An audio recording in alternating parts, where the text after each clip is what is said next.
you're a business owner and your biggest issue is how do I get the message out to prospective customers and particularly to those customers that I want. So I don't want every customer. I just want my customers. And how do you do that? What's the best way? And we've talked about YouTube.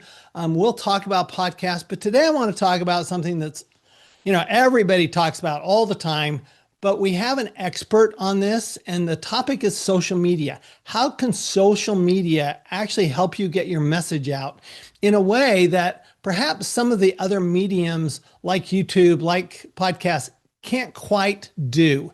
I think there's a particular niche in social media as a way to get a message out. And today I have my social media guy, Josh Lessard, on with us. And Josh has been doing this for a number of years. Josh, welcome to the WealthAbility Show. Well, thank you for having me, Tom. And yeah, we've been working together for about 9 months. I work with all your friends, and it's been a super good time learning about the tax niche, about real estate, about everything, and then helping everyone grow their businesses through social media, through getting exposure online, through long form YouTube, and then building out the sales funnels to hopefully get as many customers as humanly possible.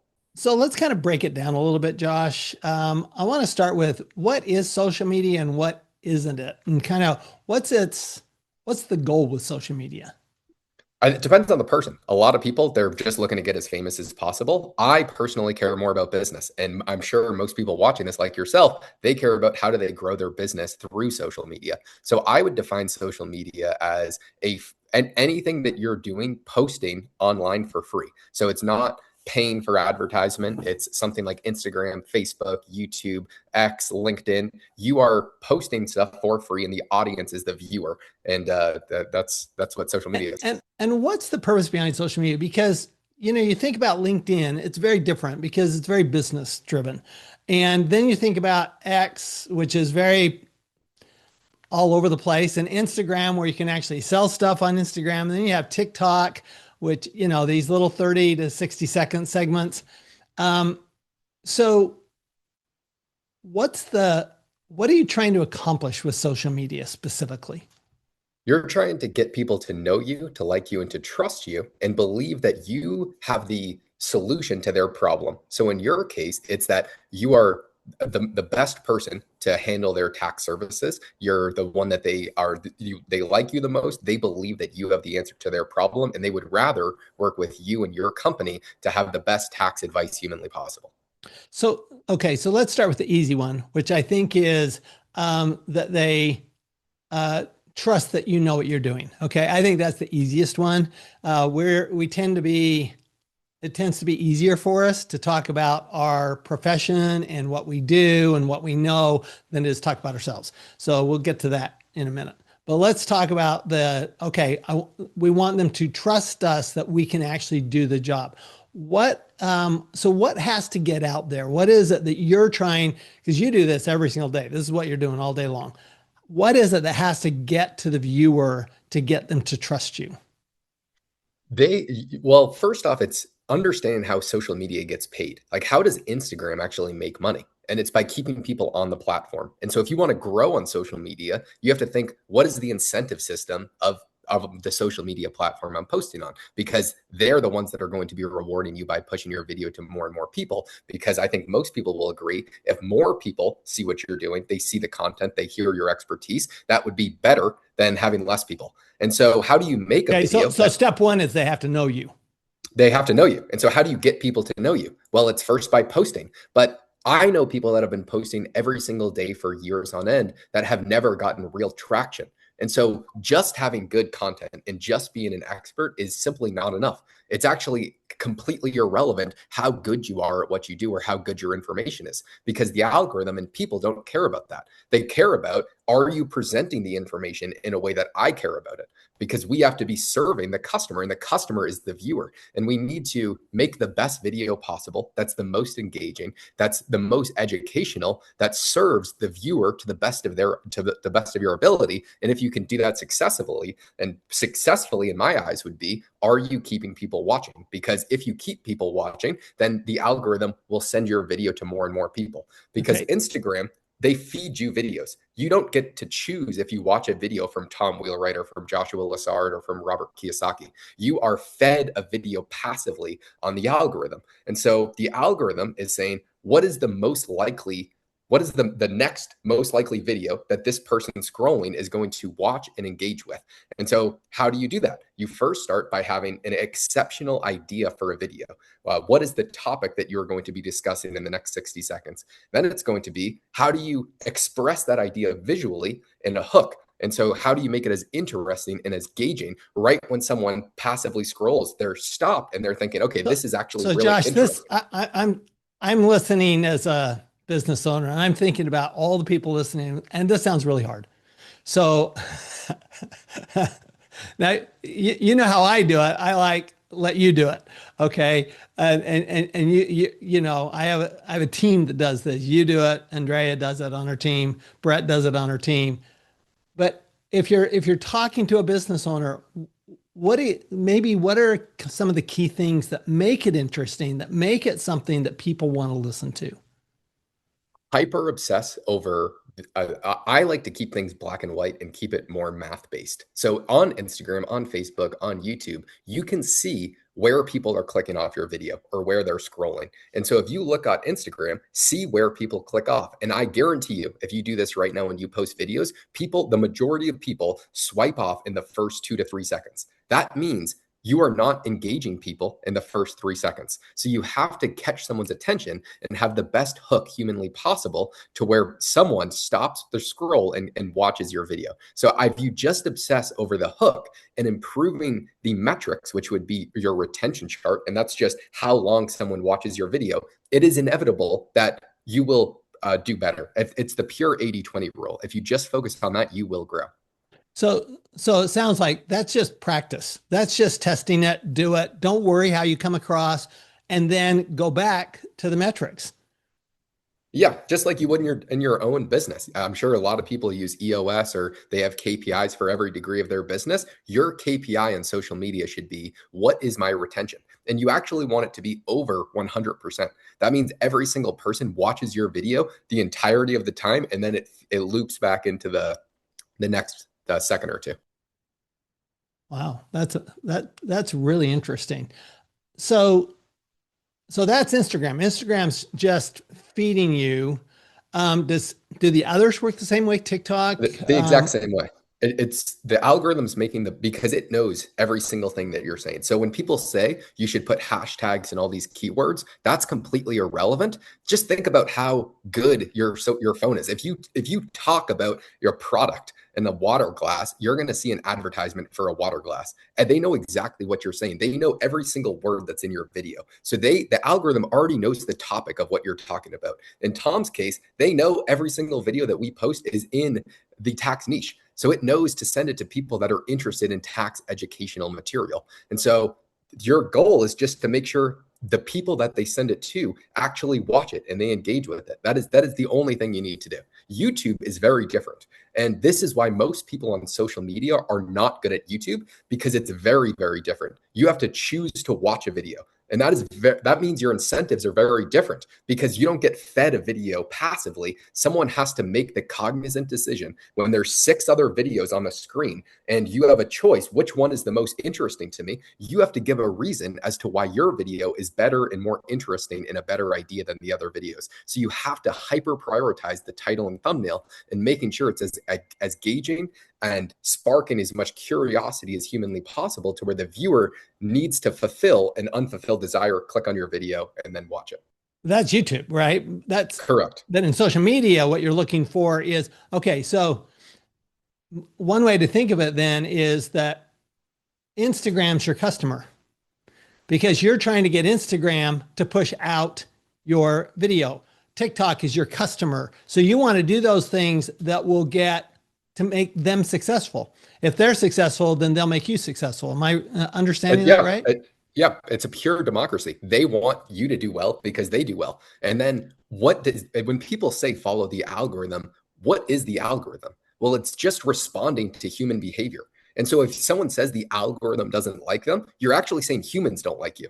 And so that's because humans are not watching your video. And then the algorithm says, okay, humans are not liking this, so I'm not going to send it to more people. So you're really trying to think through the human psychology aspect. What are the desires of my ideal audience? What are their fears? What are they interested in? How do I make videos that keep them engaged in watching? Well, I think you said something that I think is a key point there, and that is your ideal customer, right? Because you got to know who that ideal customer is, because that's who you're targeting in your video. You're not targeting everybody, right? So you want to target that ideal customer. So you've got to know that first. Okay. So you got a hook, you've got them listening. It's getting out there. How do you get them to like you? That's different than getting to know you. I mean, It's very different. I mean, a lot of people know Donald Trump that don't like Donald Trump, so how do you get them to actually like you? Because it's an old adage. People won't buy from you unless they like you. So first thing, I would say people shouldn't try and be liked. They should just focus on being themselves. And as you grow, there will be a group of people that like you, and there will be a group of people that don't like you, which is actually good. To grow exponentially, you have to be decisive. You have to choose your vices. And there are some things that you don't like, and you want to be against things that you don't like. That makes your super fans like you more. And it makes the people that don't like you more. And that actually drives more and more engagement. So it's good to not be liked. And if you're a business owner, just lean into the things that you do and don't like, as long as it correlates to your ideal customer profile. So for someone like Robert Kiyosaki, he hates Wall Street, but that also relates to his business model. And so not liking Wall Street is beneficial to the audience that he's trying to attract. But it's stronger from a branding perspective to be known for, hey, I hate Wall Street. I hate your 401k. You shouldn't save money. Your house is not an asset. And so things like that, people remember. They don't necessarily remember the things that you stand for. This reminds me of something I learned from Robert several years ago. He said, when you see somebody, you're going to either like them, hate them, or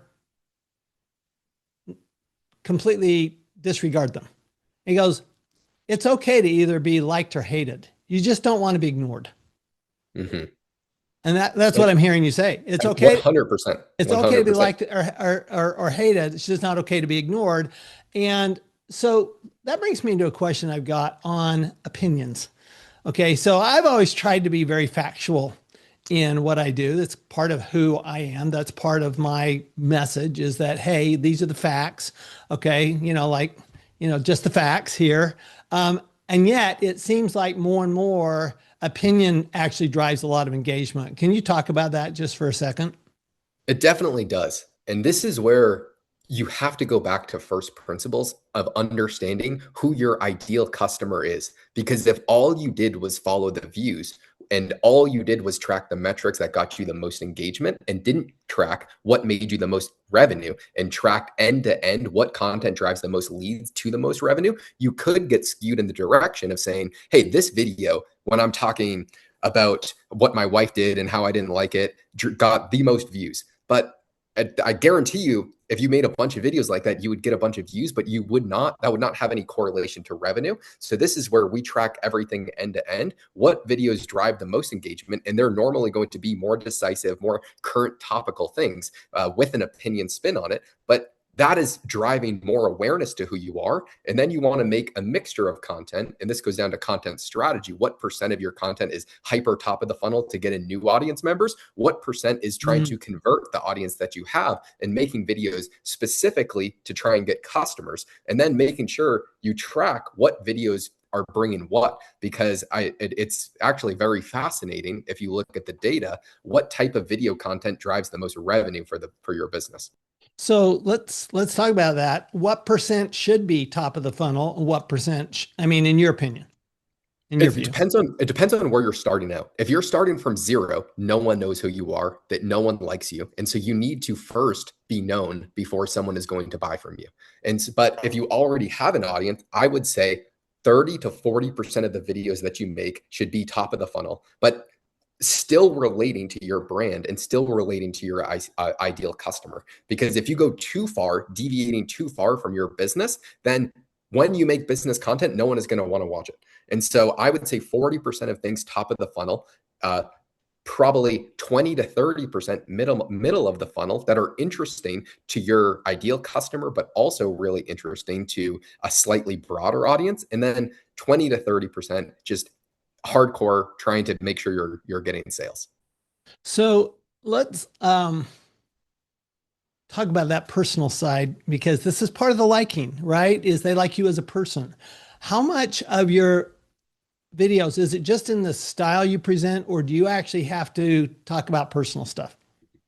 I don't think you have to talk about personal stuff, especially it's really just staying authentic to yourself. And so you as a person, it's identifying what are the main talking points that I like to discuss. So Tom, if you're excellent, you like to talk about tax, you're great at talking about tax. That's where our customers lie. But you also want to talk about macroeconomics and what's going Right. on in the economy. And so it's if you look at pretty much every single person on the internet, they really only talk about three main pillars of content. And so for you, Tom, I would say one is going to be wealth building, which is Sure. broad, how to invest better. One is going to be hardcore tax stuff. One is going to be macroeconomics. Those are the things that you just knock out the park in terms of your wheelhouse in communicating. It's things that you're Sure. studying already. And so when you look at that, you make videos around each of those subjects over and over again with different spins. There's something new that comes on the news and you're talking about it from a new angle. Trump just dropped something. And then sometimes all of those three correlate into one video. But if you know those three pillars, then you're really just sticking to your wheelhouse.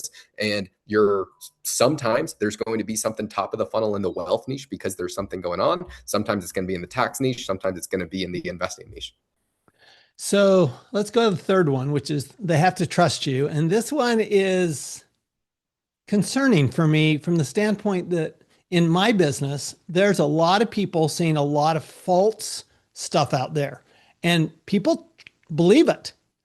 So, I mean, part of it is how do you deal with that? Because you're saying, hey, it's X, and you have somebody else saying it's Y, and Y's, full of baloney, right? There's no way that Y is correct in any way, shape, or form. So do you attack Y, or do you just talk about X? It completely depends on your personality. And so if you want to get a lot of views and engagement, you can absolutely attack X and say, hey, this, like you can react to the video and say, this is absolutely wrong. I highly not recommend it. Here's what you should do instead. But a lot of people don't want to do that. And so you don't have to. You can really come at the idea and just say, hey, there's a lot of people saying this. Here's why I believe why. And here's the data that Got supports it. it.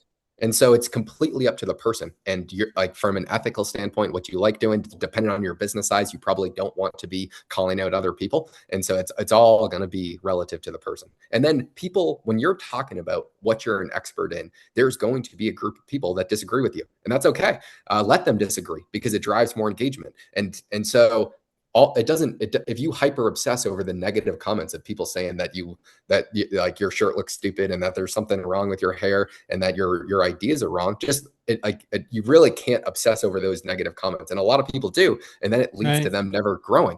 But you want the negative comments. When I was reading a Russell Brunson book a long time ago, he said, if I'm not getting one new hater per day, I'm doing something wrong. And it's absolutely true. Because if you really stand for the principles of your ideas, there will be a group of people that disagree with your ideas. But if you're a principled person and you're using your, let's say, moral and ethical code, then who cares what other people think about you? You probably wouldn't want to be friends with them anyway. And so as long as you're just continuously following down that path, it's inevitable that you will be successful, but people will also not like you. Okay, so we've got Facebook, Instagram, TikTok, X. I mean, LinkedIn. Where do you start, and how do you choose where you put your emphasis? I think it depends on your business model. And so if someone, let's say you're looking for investors, where do investors lie? Well, they're probably on Facebook. They're probably on X. They're probably on LinkedIn. But what do you need to get someone to invest with you? It's usually a substantial amount of trust and a lot of time with that person. So YouTube makes the most sense. Whereas if you have an e-commerce brand and you're just trying to get as much awareness about your product as humanly possible, TikTok makes the most sense because you can get the most exposure in the shortest amount of time. And so it would really say, what is the ticket price for your product? If it's the more expensive it is, the longer someone usually needs to wait before they make a decision. So that's where you need more trust, and you can build the most trust on a 20-30 minute YouTube video. If you've been watching Tom for a long time, I guarantee you it feels like you know him. And if you met him, you would say, I feel like I do know you, and you're just like the person that I met that I watch online, because you're the exact same person because you're authentic to yourself. You can't necessarily get that same thing from reading an X post about you because you don't get the Right. personality behind it. So you don't get that same trust factor. Same thing with Instagram, watching a 30-second clip. They might know who you are, but it's not enough time to make a decision to say, this is the person that I trust with my money. And so it all comes down to what your product is, and then having a more holistic approach based on what your business type is, what your normal sales cycle is, and then how you're going to try and build a content strategy around it. Okay, so if you were to sit down with somebody and help them build a content strategy, what are the first three most important things you'd be looking at? First is going to be, what is your unique edge? What are the three content pillars that you knock out the park? And then how can we build a strategy that's going to attract the most ideal customers as humanly possible, the most new people as humanly possible, and actually drive as much revenue? And so if it was for the tax niche for you, Tom, we're thinking through the three things that you're really good at talking about: your objective of getting more customers for your tax services, and then building video ideas around the things that your ideal customer are interested in. And they're interested in new updates that are happening to the tax code, in your opinion on them. They're interested in how different things that they do are going to impact their money from a tax standpoint, and how to build long-term wealth with eliminating as much tax exposure as possible. So then what individual micro topics are those people interested in? And then it's literally making videos for those exact people, and then having the best possible title thumbnail, having the best possible hook, and then making the best video with your expertise, with your unique spin on it. Okay, so let's finish up with a little detail, because it's something that I think a lot of business owners don't pay any attention to, and that's the thumbnail. Can you talk just for a minute about the thumbnail and what it is and what needs to be in it? So a thumbnail is on YouTube, and it is the singular most important thing you are going to do. No matter how much time and effort and emphasis you put on it, you are not spending enough time and enough emphasis on the title and thumbnail. And that's because on YouTube, there is, even if you make the best video in the entire world and you are the number one expert, you have zero hope of growing if someone does not click on your video. And so you Right. have to get someone to click on a video. So then it comes down to, okay, well, how do you get someone to click on a video when there's so many other options? That's coming up with an idea that is impacting the person that is literally on their laptop or on their phone, and they have a bunch of different options for a video that is more interesting than the other videos, that spark enough curiosity and tension. And when I say that, I don't mean clickbait. You don't want to clickbait people. You need to give them a reason as to why they should watch your video. And that's by, what are their pain points? What are their fears? What are their desires? And how do you package that in a way where it expresses the idea for the video, but also has a tension gap to where there's an unfulfilled desire. And the only way to fill that desire is by clicking on the video. And then once they click on the video, you keep them there with a good hook. But just from a KPI perspective, a key performance indicator, what you guys should all look for is, if you're in YouTube Studio, you can look at click-through rate. And what that measures is what percent of people that YouTube shows your video to, what percent of them click on the video.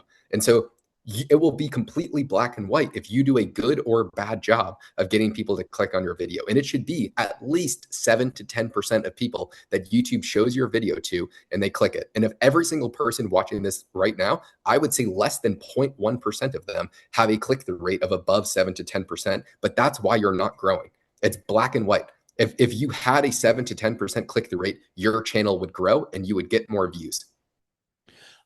Okay, so that's YouTube, but let's go to social media. Do you have to come up with titles? Are there other little details for social media? No, because it's different. For YouTube, you have to choose to watch a video. For Instagram, for Facebook, for X, for LinkedIn, the algorithm feeds you a video. So what you need to do is hook them in the first 3 seconds. So the same equivalent because the algorithm's listening to every word you said. That's what you said earlier, right? So the algorithm's listening to everything, and it wants to pick up on that and says, "Hey, Joe over here would like that."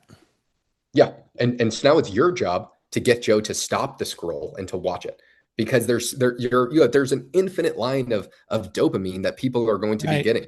And so you have to have an engaging aspect, something contrary, like something that keeps people's attention, and it has to be visual too. I mean, there's so much competition. Just think about how many people are posting videos every single day, putting so much money and effort behind it. And you really have to think through what is interesting to these people and how do I grab their attention as quickly as humanly possible.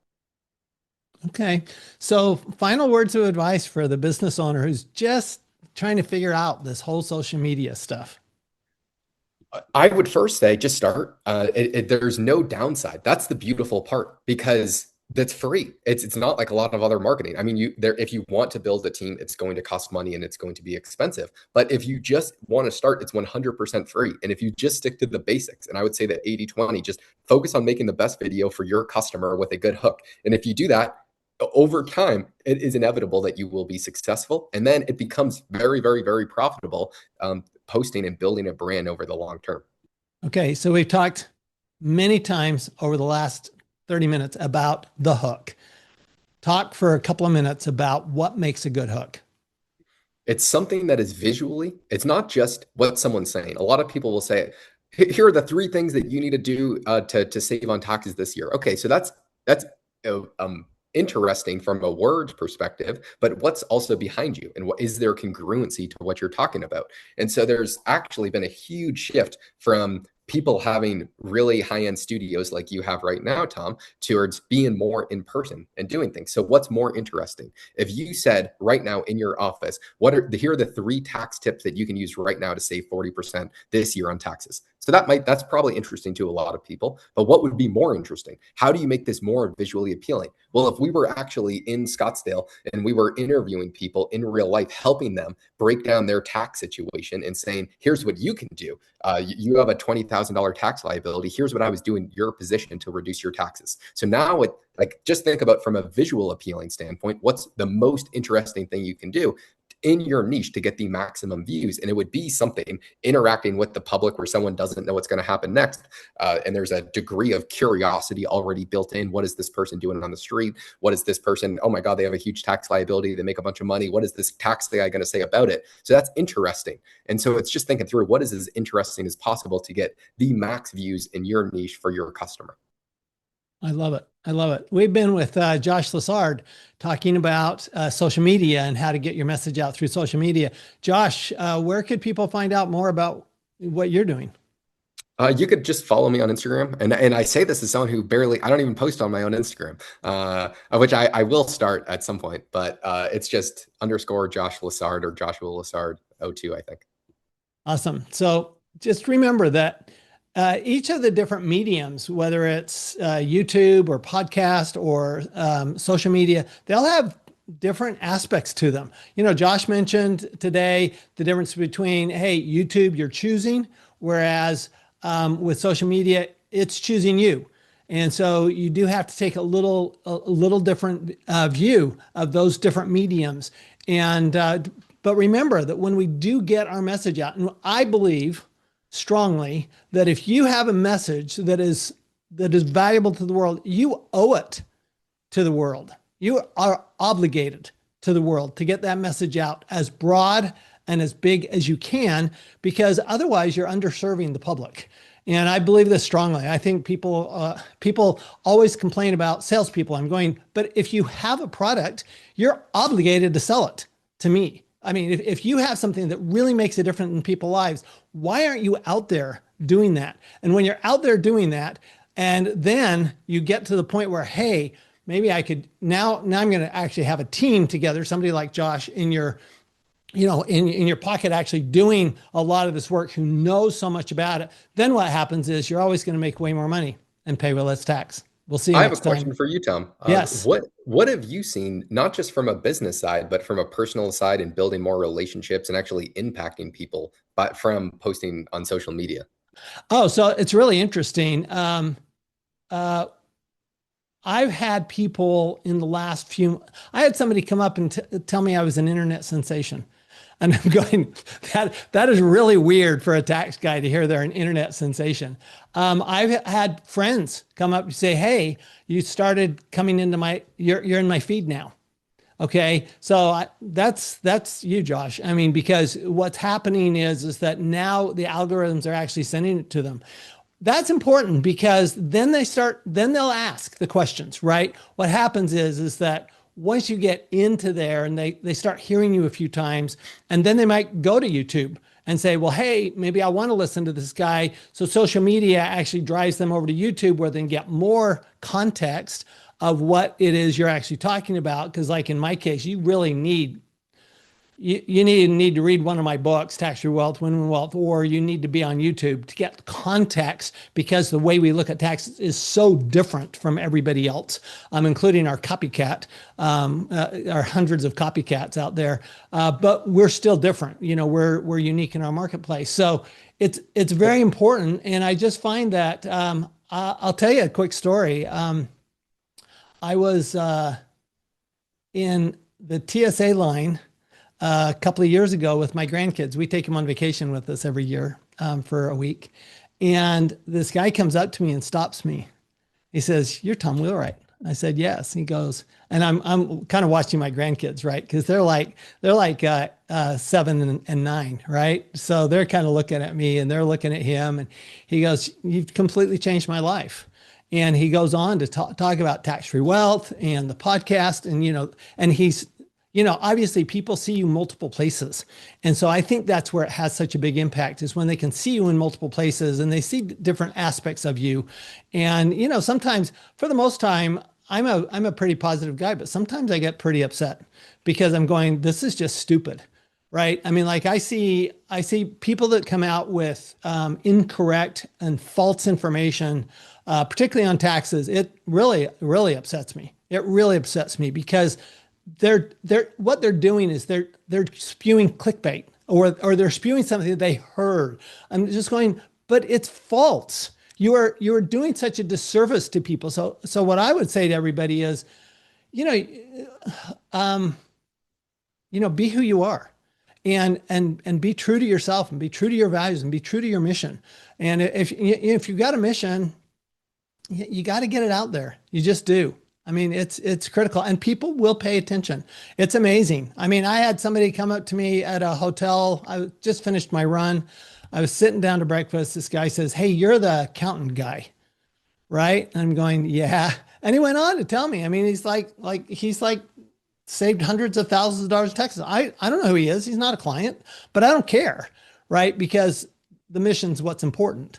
And I think that when you are mission driven, I think it makes it a lot easier because you just can't stop. I mean, look at Robert. I mean, Robert's almost 80 and he is so mission driven and he just never stops because it's all about the mission. And I would also say the people that go into social media and YouTube with the only intent of getting sales hardly ever get all the sales because the viewer can sense it. They can sense that you don't like what you're doing. You're not interested in actually educating, opposed to someone like you, Tom, where your goal is to educate people. This Right. fires you up to talk about this and you actually want to help people. And when you help someone, they also want to work with you. And so it's a double-edged sword. And I don't think people should do this if they're only thinking about the money and they don't have any desire to actually help people. But if you do help people successfully, it all comes back for sure. Well, and I would say the other thing is, make sure what you're talking about, you know what you're talking about. Don't go Yeah. out there half cocked and because you heard something, right? Don't be reposting stuff that you know nothing about. I think that is a really dangerous thing. I think it's causing a lot of problems with, young people, but also, I see people get in trouble tax wise all the time. Oh, I heard this, or I'll get a client. He'll say, "Well, what about this?" I'm going, "Well, that's just fake. It's fake information. It's fake stuff." I'm going, I've been doing this 45 years. I know a little bit about tax, and, no, this doesn't work. I mean, it doesn't mean I know everything. That's the great thing about my profession is the more you know, the more you realize you don't know. Okay. But that doesn't mean that it doesn't sometimes become pretty clear that somebody's just, blowing smoke, and you got to be careful. Got to be careful with those people. But if you're mission driven, I think that I truly believe you're obligated to get the word out. You have a Well, moral thanks for obligation. having me, Tom. Thank you very much. Thanks for being with us, Josh. And thanks everybody for joining us on the WealthAbility Show. We'll see you next time. Thanks for listening to the WealthAbility Show. If today's episode gave you a new perspective, remember this: the tax law is not your enemy. It's a roadmap. And when you know how to follow it, you can build real, lasting wealth. If you're a business owner or investor who's tired of overpaying taxes, the WealthAbility Accelerator is your next step. You'll have the opportunity to work directly with me for 80% less than my standard rate. And I'll personally guide you through how to change your facts so that you can change your tax. Go to wealthability.com/bonus and apply today. Remember, it's not just what you make, it's what you keep.